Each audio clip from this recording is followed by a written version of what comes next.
আজকে আমি চলে এসেছি পটলের একটা দারুণ রেসিপি নিয়ে। দেখুন আমাদের বাগানে প্রচুর পরিমাণে পটল হয়েছে। আমি এখন পটল তুলতে চলে এসেছি। পটল ধরেছে বাগানে, আমি ভাড়ার পটল বড় বড় সাইজে দেখে তুলে নেব। এখানে আরও পটল রয়েছে, আমি সব তুলে নিচ্ছি। আমি আর আমাদের বর্দি ভাই এসছে পটল তুলতে। এই দেখুন আমি 2টি পটল তুলেছি, বর্দি ভাই বেশি তুলছে। পটলগুলো ছাড়িয়ে নিচ্ছি, এইভাবেই সবগুলোকে ছাড়িয়ে নিচ্ছি। বাগানের তাজা পটল, একই রকম ভাবে সব পটলগুলোকে কেটে নেব।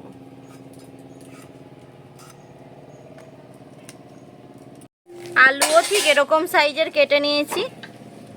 পটল আলু কাটা কমপ্লিট। আলুগুলো ভেজে নেব।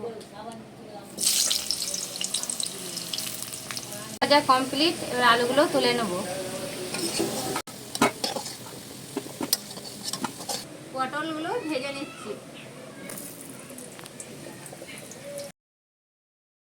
পটলটা ভাজা হয়ে গেছে, এবার তুলে নেব।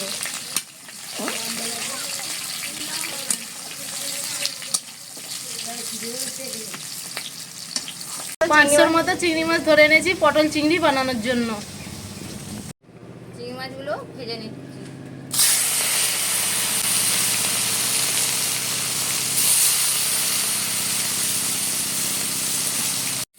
চিংড়ি মাছগুলো ভাজা হয়ে গেছে, এবার তুলে নিচ্ছি।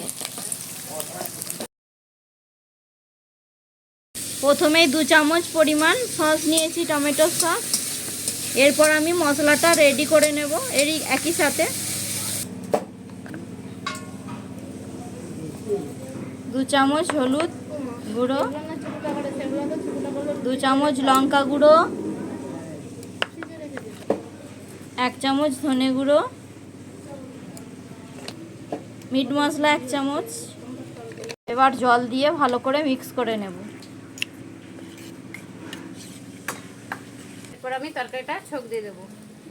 কারি পাতা নিয়েছি, এলাচ, দালচিনি, শুকনো লঙ্কা, তেজপাতা আর লবঙ্গ নিয়েছি, দিয়ে হালকা নাড়াচাড়া করে নিলাম। এরপর দিয়ে দিচ্ছি পেঁয়াজ। পেঁয়াজ ব্রাউন কালার করে ভেজে নিয়েছি। এরপর আদা রসুনের পেস্ট দিয়ে দেব।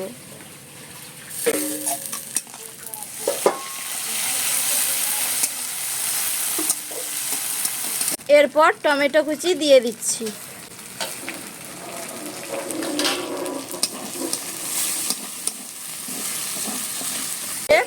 মিক্স করে মশলা দিয়ে দিচ্ছি।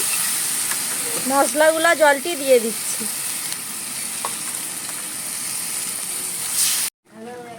পরিমাণ মতো নুন দিয়ে দিচ্ছি।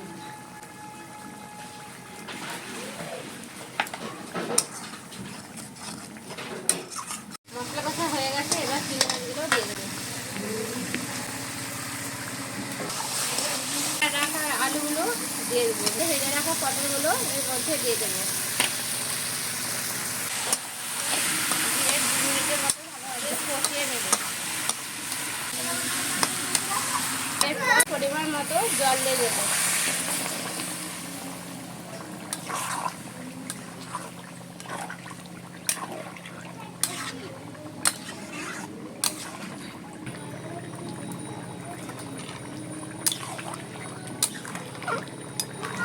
টমেটো চিনি দিয়ে দেবো, 1 চামচ ঘি দিয়ে দেবো।